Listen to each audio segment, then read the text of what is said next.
பாருங்க, push cutter அடித்த பிறகு நான் வீடியோ போடுறேன்னு சொன்னேன். அங்கே பாருங்கள், இப்போ தான் மரம் தெரியுது. இது தேக்கு மரம். அங்கே கூட இருக்குது பாருங்கள் தேக்கு மரம். ஸோ மரம் இருக்குது, அங்கெல்லாம் இருக்குது மரம்.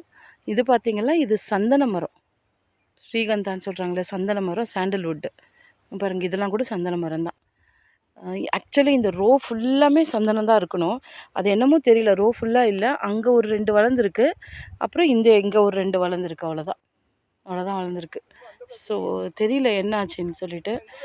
மேபி இங்கே இருக்குது, இந்த ரோவில் இருக்குது, இங்கெல்லாம் இருக்குது. ஸோ நிறைய கொஞ்சம் போயிருக்கு. இப்போ அது எது போயிருக்குன்னு சொல்லிட்டு கண்டுபிடிச்சி நம்பரு வாங்கின்னு வந்து மறுபடியும் நம்ம பிளான்டேஷன் பண்ணணும். ஸோ இப்போ தாங்க தெரியுது செடிங்கள்லாம். இந்த புஷ் கட்டர் அடித்த பிறகு களைலாம் எடுத்த பிறகு தான் தெரியுதுங்க. இப்போ இது நடுவில் தோரை விதைக்க போகிறோம். எப்படி விதைச்சிட்டு செடி எப்படி வளருது, இதுக்கு கொப்ரா கொடுக்க போகிறோம்.